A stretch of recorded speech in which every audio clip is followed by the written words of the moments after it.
m'appelle Sarah Normandin et je suis nutritionniste depuis plusieurs années. Ma passion, c'est d'apprendre à retrouver le plaisir de manger, de te montrer que ça peut être simple, mais surtout de t'aider à faire la paix avec ton corps et avec les aliments. Dans le podcast Le Maudit Poids, prépare-toi à être surpris, à peut-être même être choqué par ce que tu vas entendre, mais fais-moi confiance. Le chemin vers la libération en vaut vraiment la peine.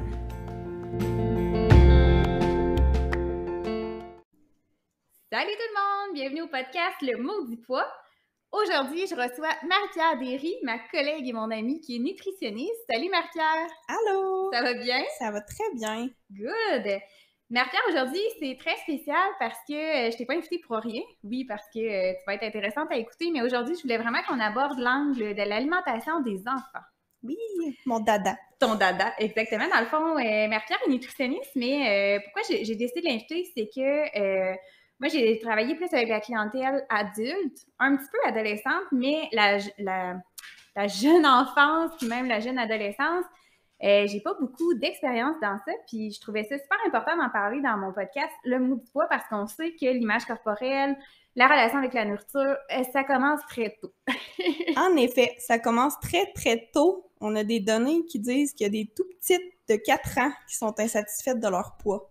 Hey, c'est épouvantable! C'est épouvantable, c'est triste, c'est le produit du monde dans lequel on vit. La culture des diètes. Exact. La culture des diètes qu'il faut détruire petit à petit.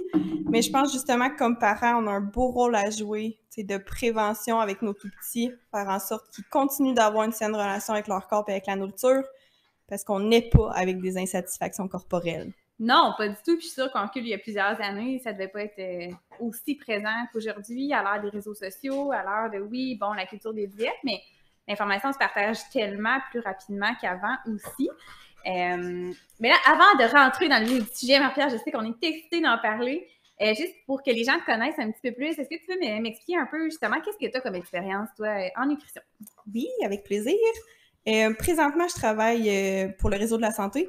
J'ai un poste en santé publique, mais au volet 0-5 ans. Donc, vraiment avec ma clientèle chouchou, principalement dans le milieu communautaire. Donc, mon travail, c'est d'aller soutenir les organismes communautaires, donc de créer un peu d'autres agents de changement, puis de m'assurer que les messages qui sont passés, puis qui sont nommés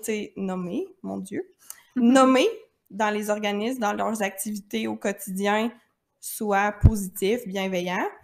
Fait que ça, c'est un des gros bouts de mon travail, donc d'être dans l'accompagnement puis le soutien aux intervenants qui sont déjà dans le milieu communautaire. Mais j'ai la chance aussi là, de rencontrer des groupes de mamans.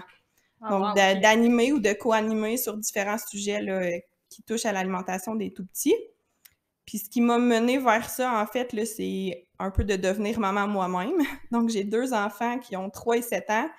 Puis quand je suis devenue maman, j'avais jamais travaillé en pédiatrie. Ça m'avait même pas jamais passé par l'esprit, mais c'est ça. Quand tu deviens parent, il n'y a pas de mode d'emploi, puis... Non, ça veut dire que non! Il arrive toutes sortes de situations où là, tu te remets en question. Puis j'ai développé là, une passion comme ça là, pour la nutrition qui touche plus à la petite enfance. Puis j'avais fait après ça de la pratique privée là, pendant plusieurs années en pédiatrie pour aller toucher à cette clientèle-là. Mais quand l'opportunité s'est présentée à moi dans le réseau avec la clientèle que j'aime, avec des groupes, avec des mamans, j'ai pas pu dire non. Ah oui, je comprends, tout à fait. Super.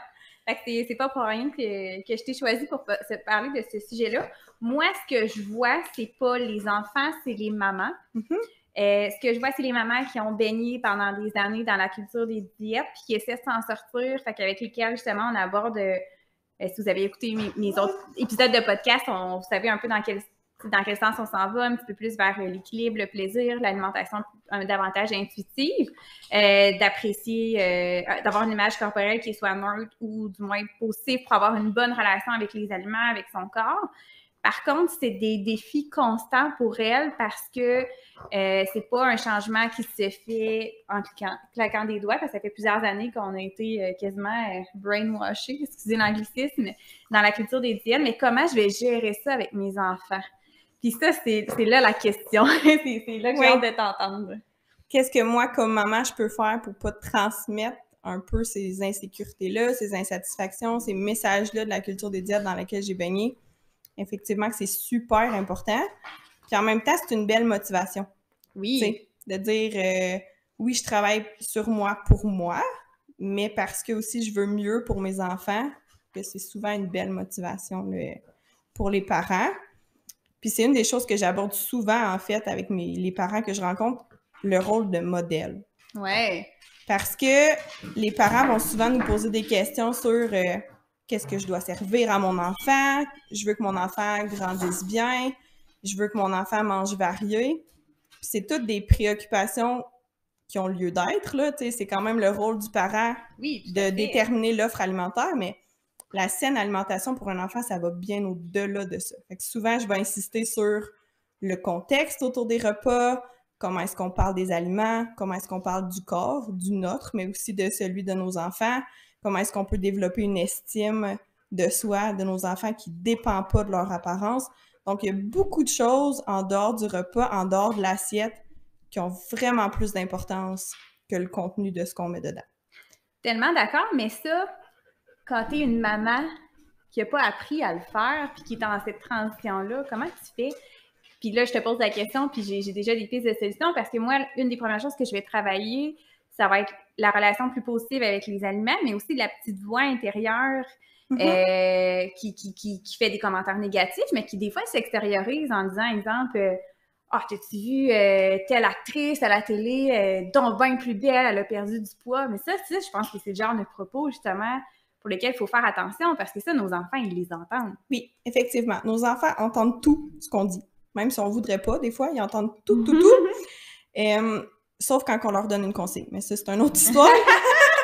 Quand on parle du corps des autres, donc comme l'exemple que tu donnais d'une actrice, quand on parle de notre corps à nous, exemple, ça, je mettrai pas ce chandail-là parce que ça serre mon ventre, ou je rentre plus dans mes pantalons, Colin, va falloir que je fasse plus de sport. Nos enfants entendent ça. Puis même si c'est pas dirigé vers eux, ils apprennent que c'est correct de commenter le corps des autres. Ils apprennent que c'est normal d'avoir une préoccupation sur notre apparence, notre physique. Puis ça peut aller loin aussi. Ça peut être de dire, ben écoute, ma maman, elle aime pas ses cuisses. Puis là, moi, je deviens une jeune ado qui change de forme, qui a des cuisses qui grossissent peut-être. Mais ce que je vais avoir dans ma tête, moi, c'est, ben ma maman est pas contente de ses cuisses, fait que moi aussi, je devrais pas être contente de mes cuisses. Exactement. Puis même si on veut pas que notre enfant pense comme ça, mais ça se fait sournoisement sans qu'on s'en rende compte. Oui. Puis c'est pas parce qu'on a une mauvaise intention en disant ça, je pense que la majorité des femmes se rendent même pas compte de l'effet que ça peut avoir. Non, effectivement. Fait que le meilleur truc, c'est de pas en parler. Ça nous vient pas naturellement, mais le plus possible de pas en parler. Du physique des autres, de notre physique. Puis j'irais plus loin aussi, c'est de mettre de l'avant autre chose que de parler de l'apparence physique. Fait que nos enfants, on a tendance à leur dire « T'es bien beau, t'es bien belle, t'es cute quand tu fais ça, ou t'es donc bien beau dans ton petit complet. » Tout ça tourne autour de leur apparence physique. Fait que là, ce qu'ils entendent, c'est important. Parce que c'est toujours ça qu'on me dit ou c'est toujours ça qu'on met de l'avant, donc c'est important de quoi j'ai l'air. Fait que, au-delà de pas faire de commentaires sur l'apparence, il y a de commenter autre chose aussi pour faire en sorte que l'estime de soi se développe. Fait que de dire à nos enfants « Hey, je te trouve créatif, c'est une belle idée que tu as eue là, quand tu fais telle chose, tu me fais rire, t'es drôle. As-tu vu comment tes jambes te permettent de courir vite, de sauter haut? » Donc, d'aller leur donner cette appréciation-là envers leur corps pour d'autres choses que leur apparence physique. Je trouve ça intéressant ce que tu dis parce que c'est un exercice que je fais faire aussi aux mamans, parce que moi, c'est les mamans que je reçois, de changer ce discours-là intérieur, de dire, justement, je regarde mes cuisses, puis sont donc bien grosses mes cuisses, puis j'irai pas nager avec mes enfants parce que je les trouve pas belles, mes cuisses, puis je trouve ça dérangeant. Puis de regarder cette phrase-là qu'on se dit à l'intérieur, puis de la changer pour mettre le focus ailleurs. Fait que c'est vraiment ce que tu me dis pour les enfants, de dire, ben justement, qu'est-ce qu'elles me permettent de faire, ces cuisses-là? Ben, ils me permettent peut-être d'aller faire mon 5 km de randonnée dans le bois que, ben, c'est pas parce que j'ai tel ou tel poids ou tel format corporel que je pourrais pas y aller. C'est grâce à mes cuisses, elles sont musclées, c'est elles qui me propulsent dans cette journée-là.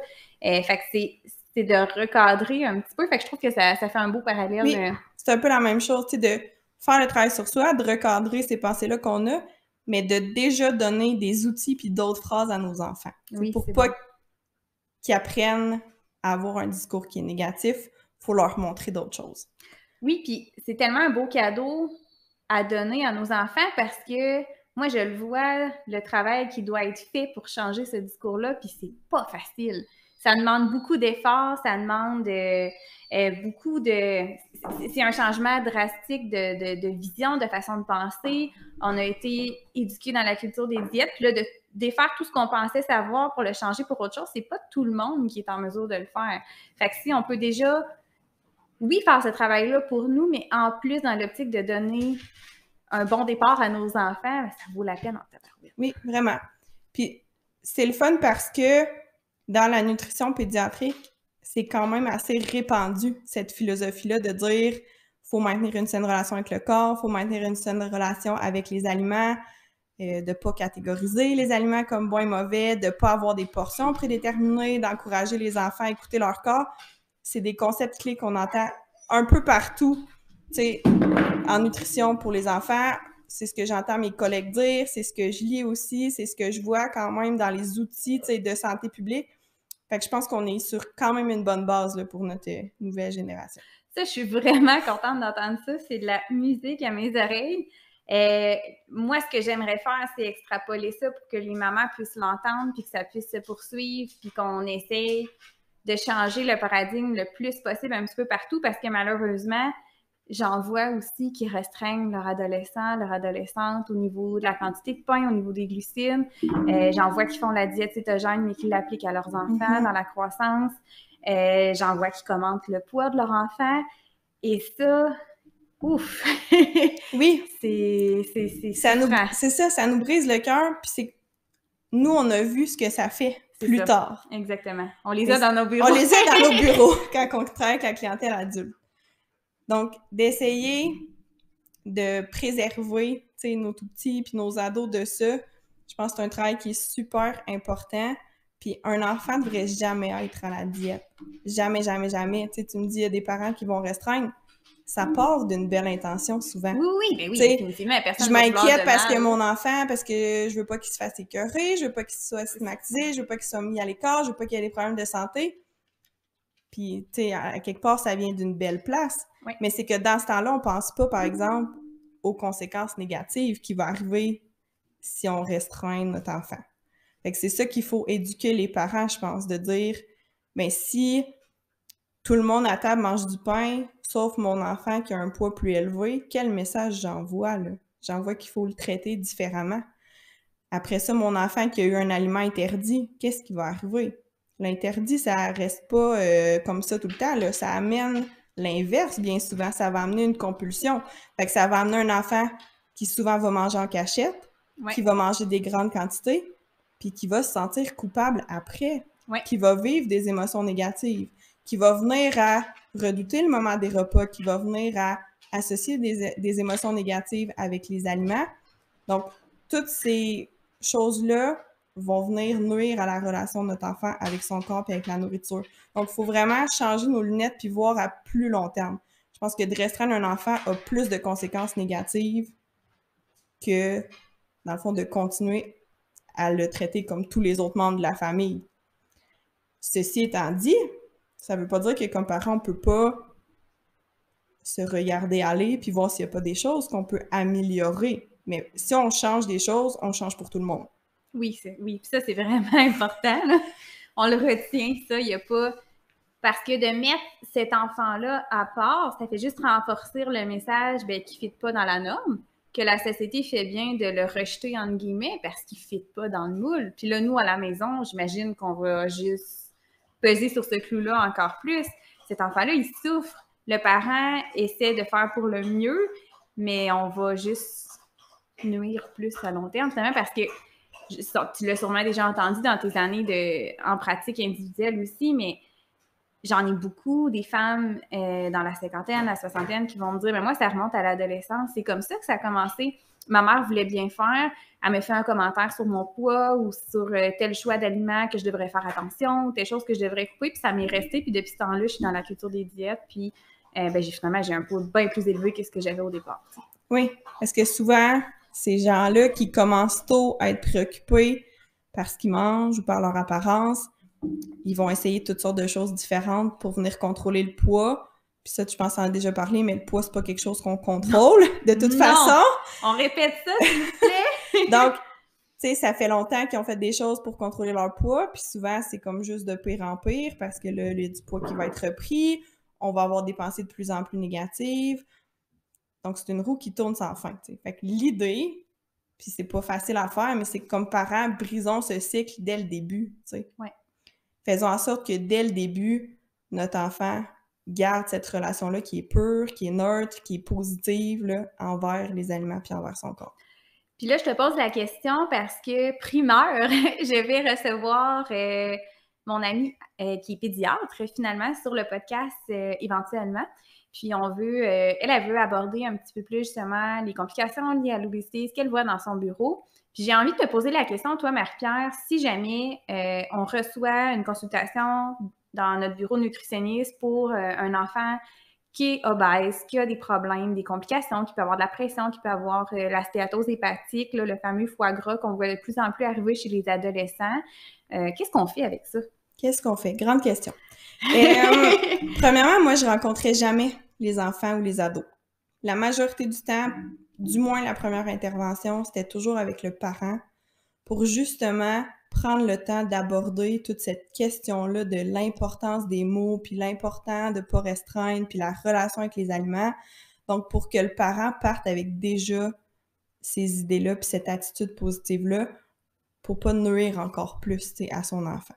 Puis, est-ce que je peux juste me permettre d'ajouter, est-ce que c'est pas aussi de montrer à l'enfant que c'est pas sa responsabilité à lui aussi, oui, d'en être arrivé là, à ce poids-là, de dire en n'amenant pas tout de suite l'enfant dans le bureau, parce que souvent, c'est ça qu'on a comme impression, c'est je vais amener mon enfant, écoute ce que la madame va avoir à dire. Oui, écoute ce que la madame va avoir à dire, mais il y a beaucoup, beaucoup de choses autour de l'alimentation qui sont pas de la responsabilité de l'enfant. Exact. Tu sais, si on se ramène au partage des responsabilités, oui, c'est ça, on peut en parler. Le partage des responsabilités, c'est un concept quand même clé là, en nutrition pédiatrique. Ce que ça veut dire, le partage des responsabilités, c'est que le parent a des responsabilités, mais l'enfant en a aussi des responsabilités.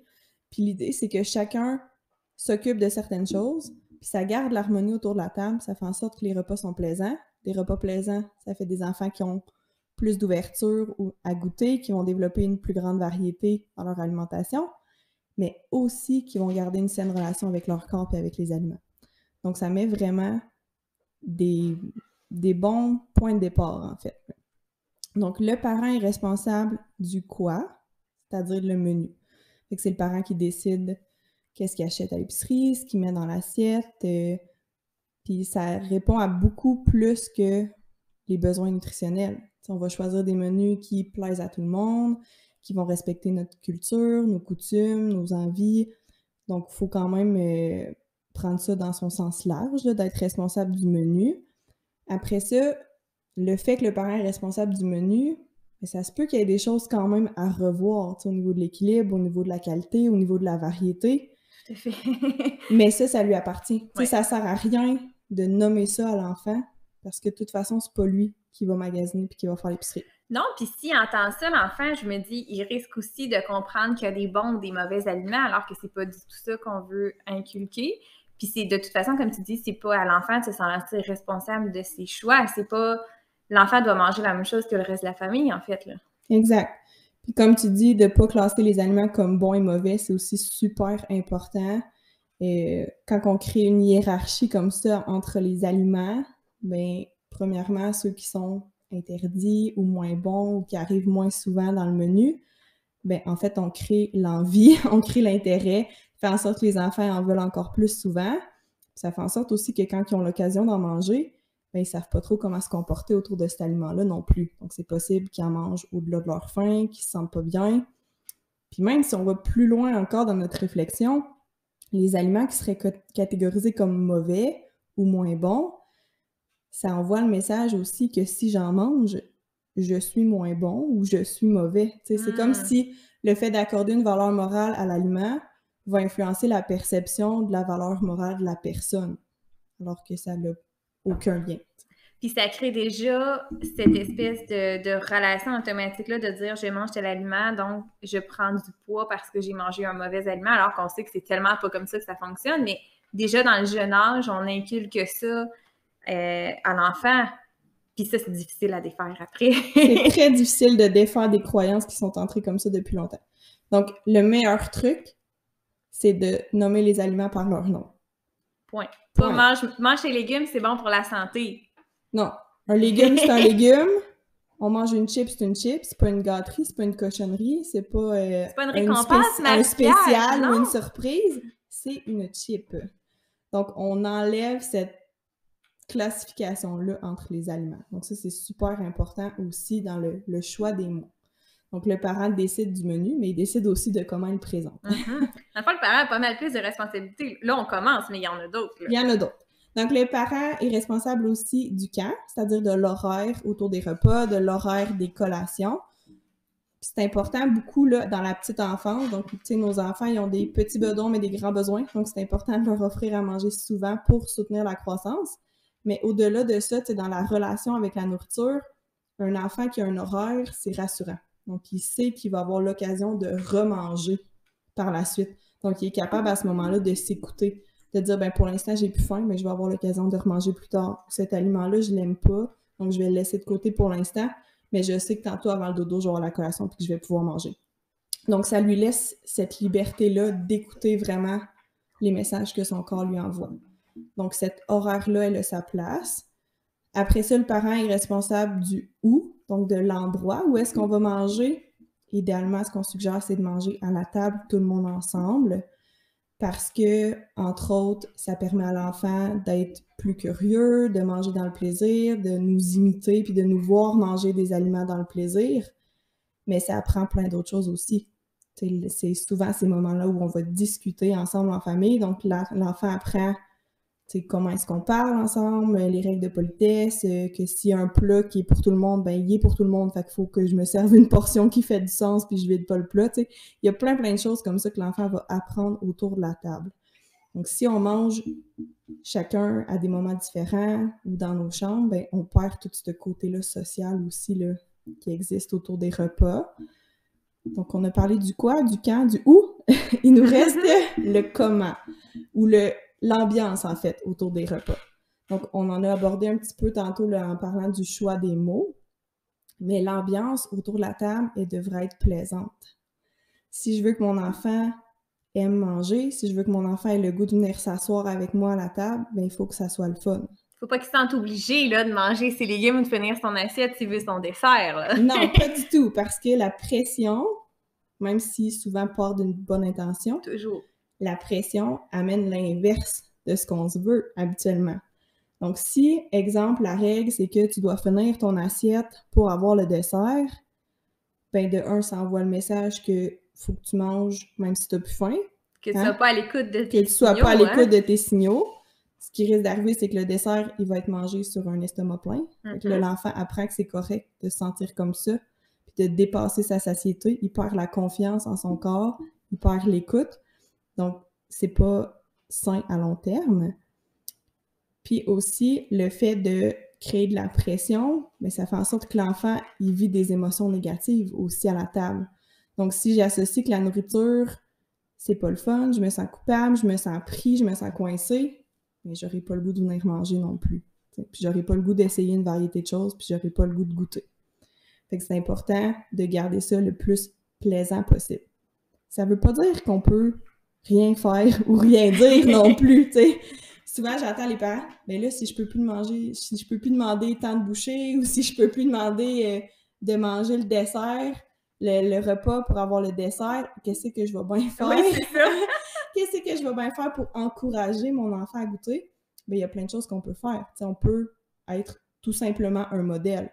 Donc, si moi, je mange, puis que j'ai du plaisir, puis que je dis « c'est bon, j'aime ça, les carottes, quand elles sont préparées comme ça », mais ça se peut très bien que mon enfant ait le goût de m'imiter puis de faire la même chose aussi. On peut leur offrir l'opportunité de goûter souvent aussi. Donc, de le mettre souvent au menu pour que l'enfant apprenne à connaître l'aliment, puis à un moment donné, il devient moins épeurant, puis je vais avoir envie de l'essayer. On peut leur demander. Le repas se termine bientôt. es-tu certain que tu as terminé? Veux-tu goûter à telle chose avant qu'on desserve la table? Mais si l'enfant dit non, puis on le respecte. Donc, on peut quand même demander des choses ou donner des mots à nos enfants. Je pense que c'est ça qui est important aussi. Oui. Puis, tu sais, on parle de modèle. Fait que c'est certain que la maman qui mange différemment du reste de la famille parce qu'elle veut contrôler son poids, c'est pas une chose qu'on désire donner comme modèle. Non. Ça a quand même un impact, on y pense pas à ça, mais c'est le quotidien de beaucoup de familles, que la maman mange différemment, que maman, elle mange jamais, elle, de dessert, ou maman, elle mange jamais, elle, de pain, parce que elle veut contrôler son poids, parce que elle dit devant le miroir, justement, qu'elle se trouve trop ci ou pas assez ça. Mais ça, l'enfant le voit, l'entend, puis ça a un impact sur lui. C'est important de le nommer. Oui, ça a un impact parce que pour lui, ça devient la normalité. Donc, oui, c'est peut-être quelque chose qu'il va essayer de reproduire par la suite, ou ça lui donne des préoccupations qui n'ont pas lieu d'être. Fait que le plus possible, tout le monde mange la même chose. Des fois, on a des conditions médicales qui font en sorte qu'on peut pas, là, mais différent. tout s'explique quand même. Nos enfants sont capables de comprendre pas mal plus de choses qu'on le pense. Donc, on a parlé beaucoup des responsabilités là, du parent jusqu'à maintenant. Puis, je veux mettre l'emphase sur le parent a beaucoup de responsabilités. On s'entend là-dessus. Oui, le parent a beaucoup de responsabilités, mais je pense que ce qui est le plus difficile pour la plupart des parents, c'est de respecter les responsabilités qui appartiennent à l'enfant. Ouais. Donc, de ne pas aller interagir ou interférer avec ce qui appartient à l'enfant. Puis c'est quoi qui appartient à l'enfant? C'est quoi qui appartient à l'enfant? Donc, l'enfant est responsable de la quantité. Donc, l'enfant est responsable de décider quelle quantité il va manger. Puis pourquoi? C'est que son corps est fait pour ça. Un enfant, un bébé, ça naît, puis ça a de façon innée l'écoute de ses signaux de faim puis de rassasiement. Tout le monde a ça au début. Ce qu'on voit problématique maintenant dans la population adulte, c'est qu'avec le temps, on perd cette capacité-là d'écouter nos signaux. Donc, ce qu'on veut, c'est que nos enfants gardent ça. La meilleure façon, c'est de les laisser faire. Parce que comme ça, ils apprennent à faire confiance à leur corps, puis qu'ils sont autonomes là-dedans, puis que c'est correct d'écouter leur corps. Puis ça, comme parent, ça peut être challengeant pour la maman, encore là, que je reviens parce que moi, c'est ça que je vois, pour la maman qui, elle, n'a pas appris à faire confiance à son corps, qui se méfie encore de son corps, qui pense que son corps va jouer contre elle. C'est très confrontant de ne pas avoir... Dans le fond, c'est qu'elle va perdre le sentiment de contrôle par rapport à elle-même, mais encore plus par rapport à son enfant. Je pense que c'est la même problématique qu'on voit là, de dire... Bien, j'ai l'impression de contrôler un peu plus l'alimentation de mon enfant. Je pense bien faire, mais au final, c'est la seule chose qu'on veut éviter de faire, finalement. Oui. Il faut beaucoup expliquer le bien fondé de pourquoi c'est ce qu'on suggère, parce que oui, souvent, ça soulève un tiraillement ou une incertitude. Est-ce que mon enfant va vraiment être capable d'écouter ses signaux puis de savoir quoi faire? Bien, c'est en l'essayant qu'on le voit que ça fonctionne. Ah, c'est bon, j'aime ça. Hein? Parce que, tu sais, moi, je l'ai fait avec mes enfants de par ma profession, mais tu sais, le nombre de fois que j'ai été surpris où, exemple, on est allé au restaurant, mon enfant me demande une méga portion de gâteau qui vient avec son dessert, puis après 3 bouchées, c'est terminé, maman, mon goût de sucré est passé. Wow. C'est dans ce genre de situation-là que tu te dis, ben ok, ça fonctionne, tu sais, je peux continuer à faire confiance à mon enfant. Ça, on verra pas ça beaucoup chez l'adulte. Hein? Non, effectivement, mais c'est qu'on a été déprogrammés. On est tous avec cette capacité-là de bien s'écouter. Donc, c'est un beau cadeau à faire à nos enfants de les laisser faire, de laisser avoir la confiance en leur corps. Ça veut pas dire qu'on les aide pas, par exemple. Hein, donc, nos enfants ont souvent besoin de nous pour les guider, pour leur montrer l'exemple, mais pour leur donner des mots aussi. Fait qu'on peut poser des questions à notre enfant. Là, on va s'installer à table. Est-ce que tu as une petite, une moyenne, une grande faim? La portion que je t'ai servie, est-ce que tu penses que c'est correct? Puis j'irai même plus loin, les enfants qui sont plus vieux, laissons-les servir.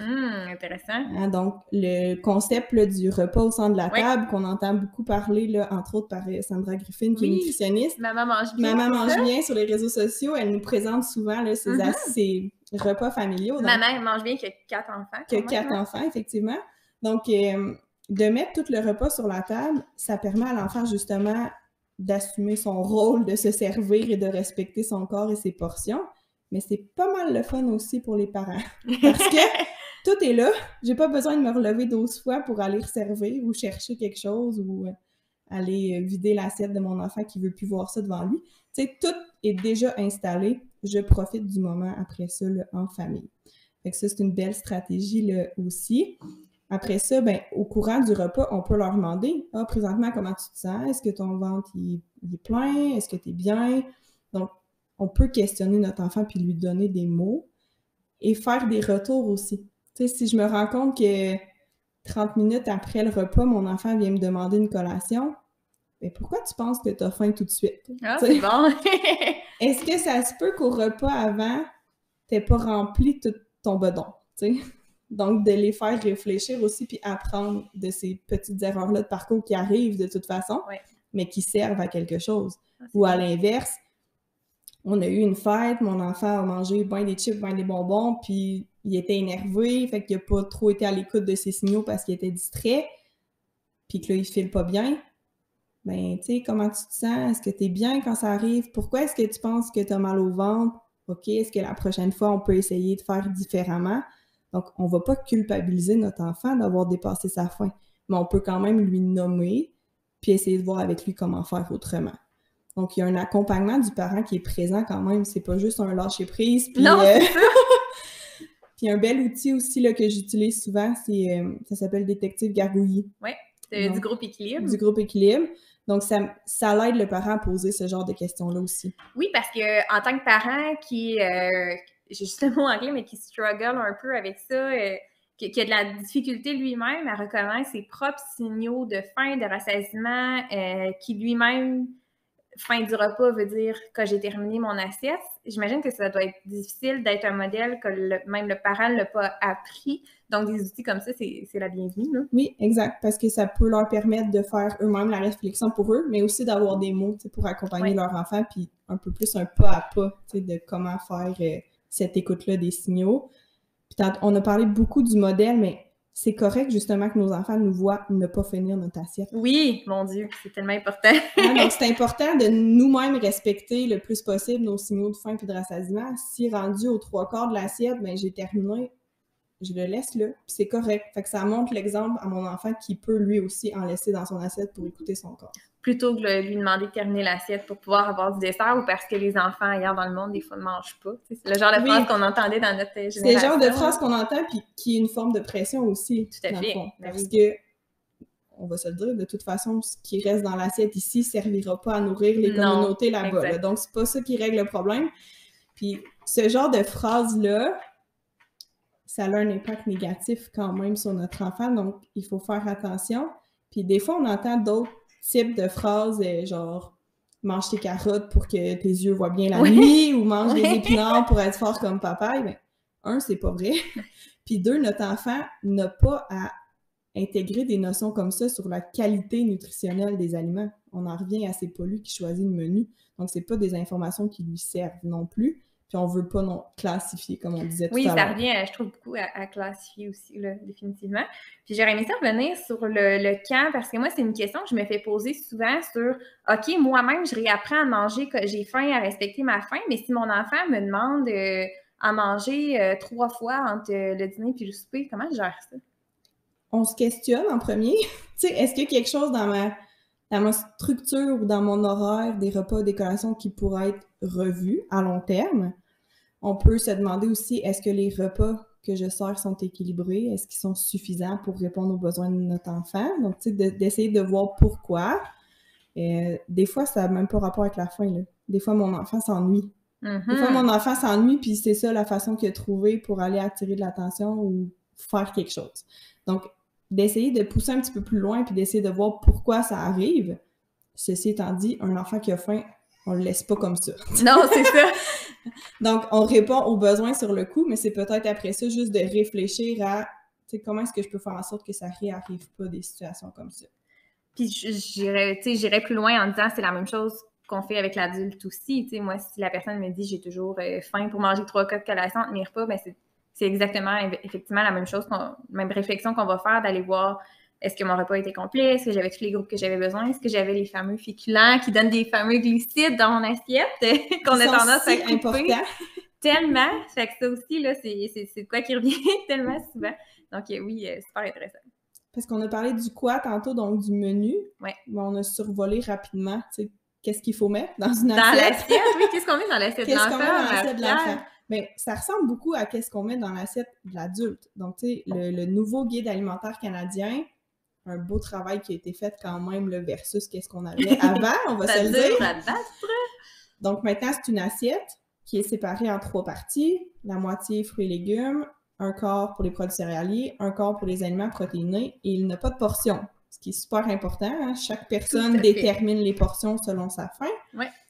Chez l'enfant, c'est la même chose qu'on va voir. Donc, plus une représentation sous forme d'assiette, qui n'a pas de portion prédéterminée. La différence est dans les proportions. Ouais. Donc, pour l'enfant, c'est 3 parties égales, donc 3 tiers. Un tiers pour les fruits et légumes, un tiers pour les produits céréaliers, un tiers pour les aliments protéinés. Puis pourquoi c'est comme ça? C'est que l'enfant est en croissance rapide, a besoin de beaucoup d'énergie, donc on diminue un petit peu la quantité de fruits et légumes qui est pas riche en énergie pour faire la place à mes féculents, justement, puis à mes protéines qui sont plus riches en énergie. Mais cette assiette-là entière, c'est déjà un super bel objectif pour la majorité des gens. Oh mon Dieu, oui! De toute façon. Fait qu'on peut servir cette même répartition-là à tout le monde sans problème. C'est pas très stressant. Excellent. Martin, j'avais des questions que j'ai reçues de maman que j'aurais aimé te poser. Oui, avec plaisir. Justement, là, je mets en contexte, c'est la majorité de ma clientèle, des mamans qui, justement, ont tellement été élevées dans cette culture des diètes-là, de restrictions, puis que là, sont en train de faire le cheminement pour elles-mêmes, mais qu'elles sentent que c'est vraiment difficile, c'est vraiment, je dirais même effrayant, de gérer ça pour soi-même, puis après ça, de gérer pour ses enfants, pour être le modèle, de choisir les mots, tout ça, c'est très, très, très confrontant. Donc, c'est un petit peu dans cette optique-là les questions qui m'ont été posées. La première question, c'est mon enfant me demande une deuxième toast au Nutella parce que le Nutella, c'est un aliment que j'ai occasionnellement à la maison, c'est pas quelque chose qui est interdit. Moi, le pourquoi, c'est que la maman, elle, dans son ancienne mentalité, se disait que le Nutella, c'était un aliment qui était moins intéressant. Donc, qu'est-ce que je fais? Qu'est-ce que je réponds à ça? Qu'est-ce qu'on répond à ça? Donc, si la toast au Nutella, c'est ce qui a été prévu comme déjeuner, si c'est le quoi que le parent a décidé de servir, ben l'enfant décide la quantité. Donc, l'enfant peut demander une deuxième toast au Nutella. Ça fait partie de sa responsabilité. S'il demande, possiblement que c'est parce qu'il a faim pour la manger. Là où il y a une nuance, c'est si mon enfant est à peu près jamais exposé à une toast au Nutella, ça se peut que là, la demande soit pas nécessairement en lien avec une faim. Ça se peut que c'est plus avec l'envie d'en manger parce que ça arrive pas souvent. Oui. Donc, c'est important que ces aliments-là, qui sont plus pour le plaisir, qui sont peut-être moins nutritifs, soient au menu quand même de façon régulière. Donc, il n'y a pas de quantité prédéterminée à dire je vais servir un aliment plus sucré ou plus gras. On y va selon les habitudes familiales puis les valeurs.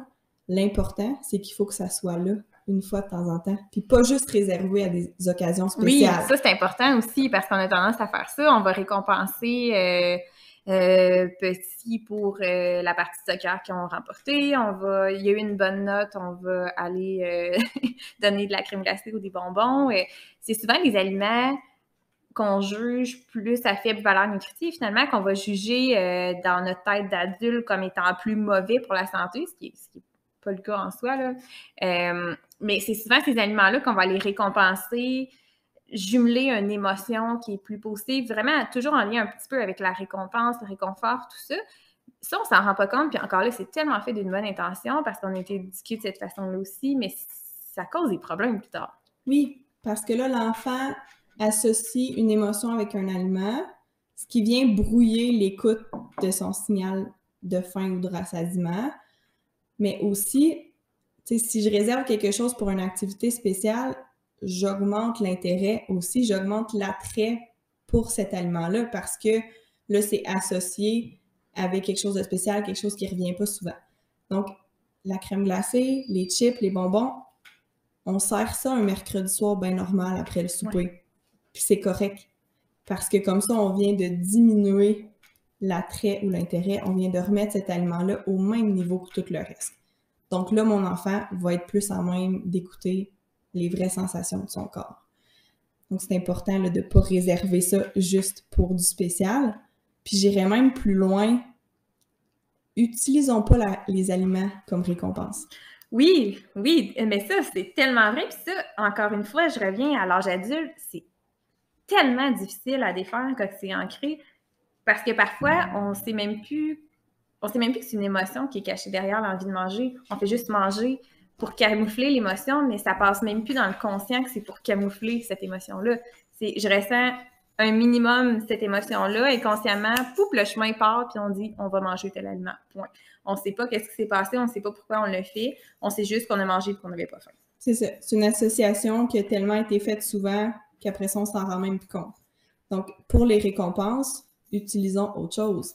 Ça peut être un moment privilégié, ça peut être un autocollant, un tatouage, des petites choses qui font plaisir, mais qui sont pas des aliments. Donc ça, c'est important pour la relation avec la nourriture. Puis, je trouve intéressant ce que tu dis, tu sais, comme adulte, on a tendance à utiliser la nourriture pour camoufler une émotion ou pour remplir un certain vide. C'est notre mécanisme de coping. Oui. Offrons d'autres mécanismes de coping à nos enfants aussi. C'est important de mettre d'autres choses dans leur boîte à outils. Donc, je me sens pas bien, qu'est-ce que je peux faire? Est-ce que je peux aller faire un câlin à quelqu'un que j'aime? Est-ce que je peux appeler quelqu'un? Est-ce que je peux danser? Est-ce que je peux aller prendre l'air? Ça, il faut leur montrer, ça leur viendra pas naturellement. Puis ça, je trouve ça vraiment merveilleux que tu en parles parce que j'ai justement créé un outil qui s'appelle la boîte à outils pour gérer ces fausses faims plus émotives. Je l'ai partagé d'ailleurs dernièrement sur ma page Facebook Sarah Normandin, nutritionniste. Puis Marie-Pierre, c'est tellement étonnant de voir le nombre de gens qui sont incapables de mettre des outils dans cette boîte-là parce qu'ils n'ont jamais appris à le faire. Finalement. Ils n'ont jamais appris à le faire, ils n'ont jamais essayé autre chose non plus. Puis moi, c'était quelque chose que je faisais souvent avec ma clientèle adulte. Oui. C'est pas quand tu vis une émotion présentement que les idées vont te venir non plus. C'est donc, ça. assis-toi avant et fais-toi une liste de choses qui te font du bien. On ne fera pas faire une liste à nos enfants, mais c'est à nous de leur monter une liste aussi pour qu'après ça, ça leur vienne naturellement. C'est super important. Exact. Puis c'est un travail qui faut que ça s'apprenne parce que c'est difficile après, puis ça arrive des gens qui sont incapables de la remplir, cette liste-là. Il n'y a rien d'autre qui me fait plaisir, Marie-Pierre, dans ma journée que de manger tel aliment. Il n'y a rien d'autre qui peut remplacer ça. J'ai jamais essayé autre chose. Par quoi je commence? Ça se peut que des fois, à ce moment-là, ça soit la nourriture que j'ai besoin. Puis c'est correct que ça arrive. C'est juste qu'il ne faut pas que ça soit la seule solution. Exact. Il ne faut pas que ce soit toujours ça, puis on se rende compte qu'on n'ait pas d'autres mécanismes là. Mais je trouve ça important que tu le dises aussi parce qu'on a tendance à culpabiliser. Hein. On entend beaucoup le mouvement, c'est pas un mouvement, là, mais l'alimentation plus intuitive, tout ça, on voit passer les choses sur les réseaux sociaux. Puis souvent, les gens vont avoir tendance à se sentir coupables s'ils mangent sans écouter leur faim, qu'ils se rendent compte que, Colin, j'ai pas faim. Donc, techniquement, je devrais pas manger. Mais non, c'est correct de temps en temps aussi. C'est pas parfait. C'est pas une autre forme de restriction, une autre forme de diète. Là. Faut pas que ça devienne une nouvelle règle à suivre, là, rigide. Là. L'idée en arrière de l'alimentation intuitive, c'est beaucoup la bienveillance. Donc, d'accepter que des fois, on fasse des choses pour d'autres raisons que les sensations physiques de faim et de rassasiement, puis que ça fait partie de la vie. Ça fait partie de la vie, puis c'est pas ça qui va venir brimer notre santé, c'est pas ça qui va venir jouer sur notre poids, c'est pas des petites choses comme ça de temps en temps qui vont faire la différence. Là, c'est toujours, je le dis souvent, c'est toujours une question d'équilibre, c'est sur plusieurs jours, plusieurs semaines, plusieurs mois, puis le corps est bien fait, il va s'auto-ajuster aussi, on a le droit à des marges, là. Il n'y a pas d'erreur ou de... Autre question, Marie-Pierre. Les collations devraient-elles toujours être santé ou si je laisse mon enfant choisir ce qui lui fait envie? Là, je connais la réponse parce qu'on en a parlé, mais on va mettre les gens qui nous écoutent à l'épreuve. Oui, donc on revient au partage des responsabilités. Le choix de l'aliment revient aux parents. Donc, c'est aux parents d'offrir ce qui est disponible pour la collation. Les enfants aiment beaucoup choisir. Ça ne veut pas dire qu'on ne peut pas leur laisser une certaine marge de manœuvre. Donc, mais pas tout le garde-manger. Pas tout le garde-manger. Donc, à ce moment-ci, on est rendu à la collation. Ce qui est disponible, c'est un ficello, une pomme ou une compote. Qu'est-ce que tu veux dans cet éventail-là? Ça, c'est correct. Mais pas de laisser l'enfant décider ce qu'il va manger. Parce qu'après ça, il s'en vient une espèce de guerre de pouvoir aussi, pas juste aux collations, mais au repas où là, l'enfant va vouloir demander un repas différent que la famille ou aller se faire une toast ou un bol de céréales parce qu'il sait qu'il a le droit de décider de quelque chose de différent. Mais ça, après ça, ça peut ancrer ce mécanisme-là de dire je vais manger juste les aliments qui sont rassurants. Oui, oui. Ou juste les aliments que je connais. les enfants, ils sont bons pour faire ça. Donc, il faut s'en tenir à un seul menu pour que l'enfant apprenne à découvrir des nouvelles choses parce qu'il va y avoir été exposé souvent puis parce que c'était ça qui était offert à ce moment-là. Ça veut pas dire de jamais prendre en compte leur goût, leurs envies ou leur choix de menu. Ça. Puis j'ajouterais que c'est important de prévoir quelque chose que les enfants aiment aussi à chacun des repas. Donc oui, le parent décide du menu, décide d'exposer à certaines nouveautés, mais si je veux que mon enfant ait du plaisir à manger, il faut aussi qu'il y ait des choses sur la table qui lui plaisent. Définitivement. Puis là, je te relance un petit flash comme ça qui arrive. On n'en avait pas jasé ensemble, mais on voit passer beaucoup sur les réseaux sociaux ces temps-ci l'offre alimentaire dans les écoles, les garderies qui est très restreinte, qui est justement toujours un choix d'aliments, soit fruits, légumes, produits laitiers, mais là, on veut pas voir des biscuits au chocolat, on veut même pas voir de galettes ou de muffins maison. C'est comme... c'est vraiment un choix très, très restreint. Toi, qu'est-ce que tu en penses de ça? Donc, les fameuses politiques alimentaires, oui! C'est un grand sujet. Ah oui! En fait, là, ce qui est arrivé, c'est qu'un jour, une politique alimentaire est sortie à l'attention des écoles, mais elle a été mal interprétée. Donc, cette politique-là se voulait pour les écoles à l'intérieur de ce qui se passe à l'école. Donc, l'offre alimentaire qui est servie par l'école, soit à la cafétéria, dans les machines distributrices, lors des activités. Puis là, oui, on met de l'avant plus les aliments nutritifs, dans l'idée que c'est un endroit d'apprentissage, c'est un endroit où il faut montrer le bon exemple, puis que c'est peut-être la seule occasion que certains enfants auront d'être en contact avec des fruits et légumes. Oui, OK? Donc, il y a quand même une certaine logique de dire à l'école, le plus souvent possible, ça va être des aliments nutritifs. Ça veut pas dire qu'ils en ont jamais, du chocolat puis des chips, là. Quand il y a des fêtes, ils vont en avoir. Mais c'est de garder cette vision de l'alimentation que les aliments nutritifs sont là le plus souvent. Mais ça s'adressait à l'école. Ce qui a été fait, c'est qu'ils ont pris ces concepts-là puis on les a appliqués à la boîte à lunch. Ouais. Mais c'était pas ça l'idée de départ. Non, j'imagine, hein? Puis le fait de restreindre certains aliments à la boîte à lunch, ça a toutes sortes d'effets négatifs. Tu sais, de un, ça va stigmatiser certains enfants. Il y en a des familles qui n'ont pas l'argent. Ben oui, ça c'est un excellent point. qui n'ont pas l'argent d'acheter des fruits frais en plein hiver, là. Donc, si eux peuvent pas mettre, exemple, les biscuits qu'ils ont reçus à l'aide alimentaire dans la boîte à lunch, l'enfant mangera pas. Est-ce que c'est ça qu'on veut? Ne pas soutenir la croissance de l'enfant, tu sais. Après ça, ça vient mettre une pression à l'enfant, parce que j'en ai vu des enfants se faire chicaner parce que le contenu de la boîte à lunch n'était pas correct. C'est épouvantable. Se faire demander de manger l'aliment à part tout seul pour pas que les autres amis voient. Oh!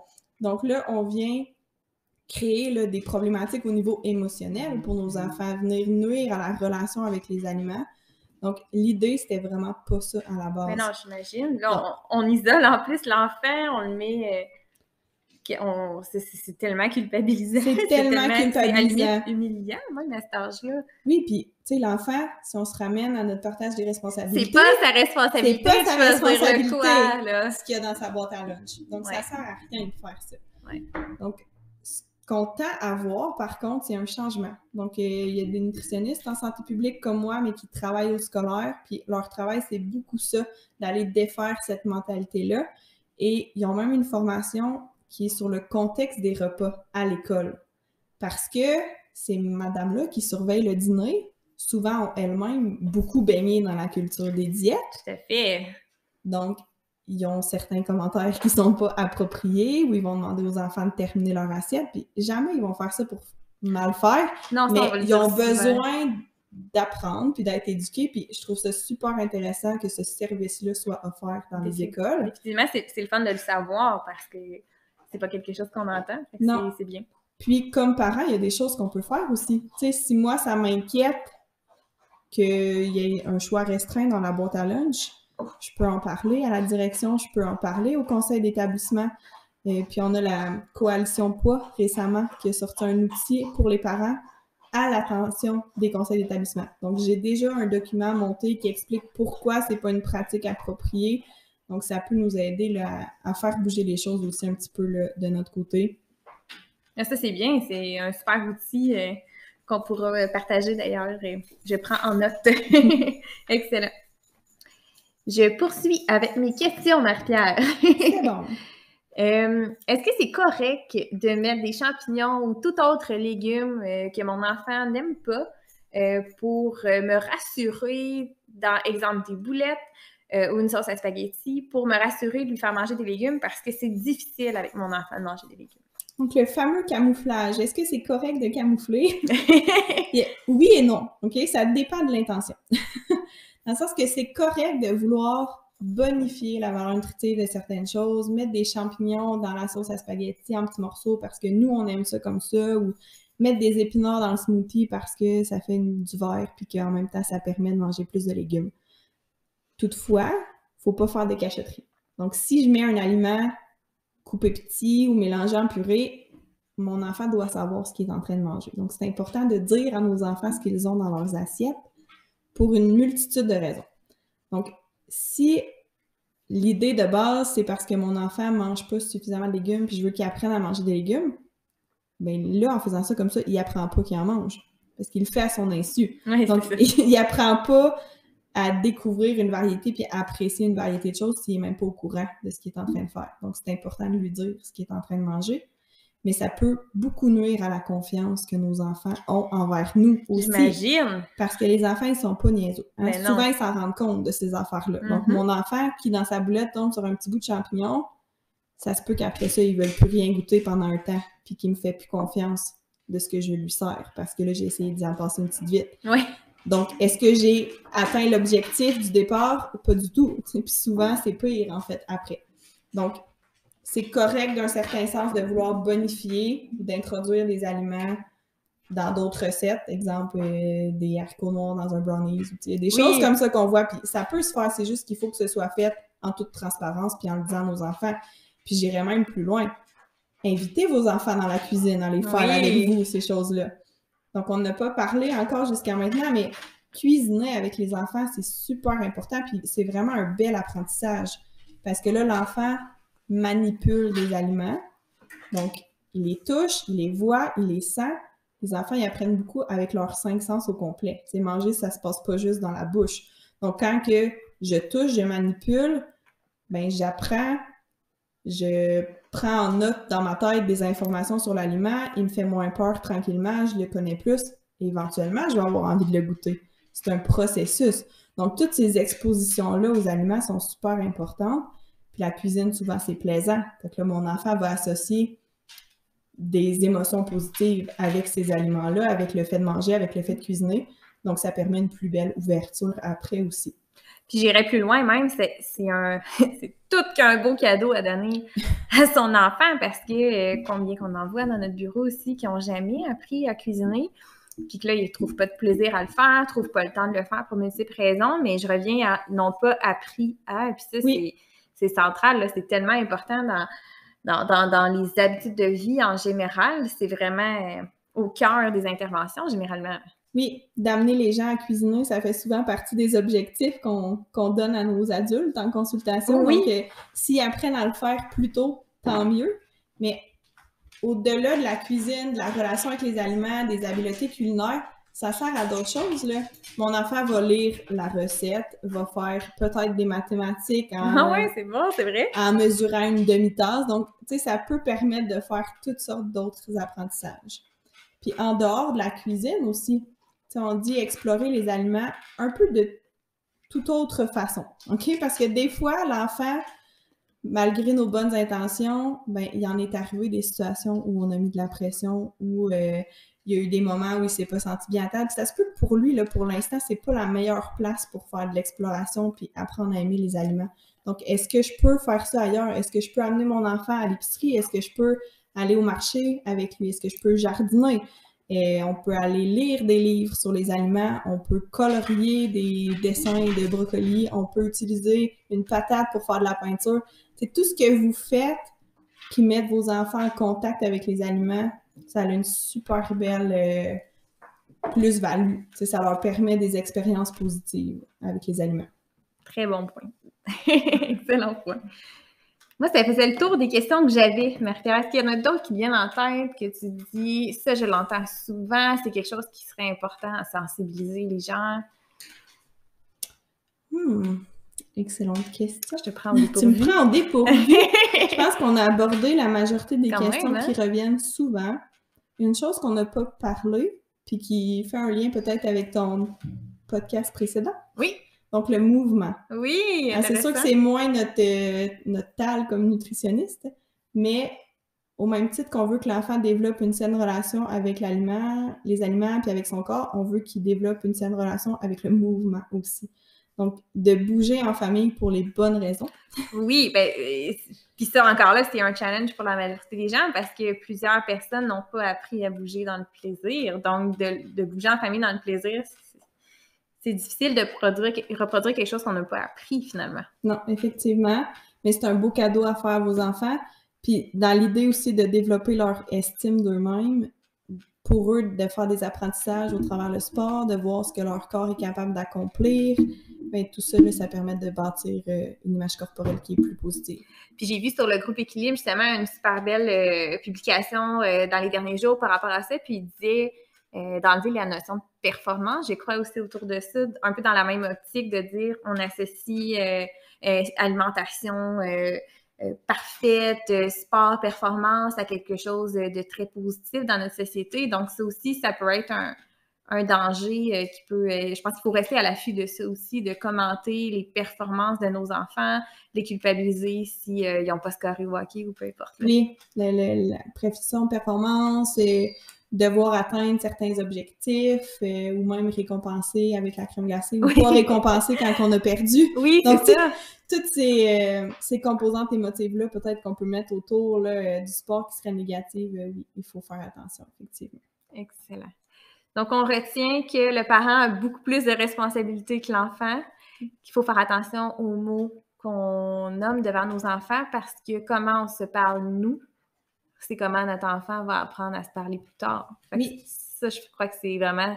Moi, c'est ce que je retiens qui est vraiment majeur, central, puis je pense que c'est dans les principaux messages qu'on veut envoyer. La relation qu'on a avec notre corps, la relation qu'on a avec l'alimentation, le mouvement. Il faut toujours se rappeler que notre enfant va prendre ça pour la norme puis il va nous avoir comme modèle. Fait que ça, c'est un beau cadeau à s'offrir, mais c'est un beau cadeau à offrir à nos enfants aussi. Oui, exactement. Vos enfants, ils apprennent à travers vous. Donc, vous êtes leur premier modèle, vous êtes leur première exposition avec le monde extérieur. Donc, c'est super important pour vous, mais pour eux. Puis, ça me fait penser, quand tu parles de modèle, faites attention à ce à quoi vous exposez vos enfants aussi. Oui, c'est vrai, je voulais en parler, ça aussi, merci. La culture des diètes, c'est partout, puis on en parle de plus en plus, mais ça va loin, là. Ça va dans la Barbie qui a la taille super fine, puis dans la figurine de Spider-Man qui est donc bien musclée. Si c'est les seules choses que votre enfant côtoie, bien, c'est les images qui vont se développer aussi dans sa tête de ce qu'est la normalité. Oui, puis en lisant le livre « Grosse et puis » d'Edith Bernier sur la grossophobie, elle mentionnait même que ce qu'on va voir souvent dans les émissions, les BD, tout ça, c'est que l'enfant ou le personnage qui est gros, c'est celui qui va être imbécile, c'est celui qui va être drôle, ça sera jamais le plus intelligent, ça sera jamais le héros. Là, on voit que la culture change là, de plus en plus. Là, je suis peut-être moins à l'affût de ce à quoi les enfants sont exposés dans les films et tout ça. Mais de notre génération, mon Dieu, c'était tellement le cas. On pense à Astérix, on pense à tellement de personnages. Dans La Petite Sirène, Ursula, qui elle aussi était la méchante, que c'est elle qui était obèse. On voit toujours le personnage principal, le héros qui est très musclé, ou la fille qui est toujours... très belle, avec des grands yeux, une petite taille, des cheveux blonds. C'est pas ça dans la vraie vie. Donc, il existe toutes sortes de choses, toutes sortes de films, toutes sortes de livres. Donc, c'est un peu à nous aussi, comme parents, d'exposer à la diversité au travers de ça. J'imagine qu'avec la nouvelle ère des réseaux sociaux, comme parents, ça doit être tout qu'un challenge aussi.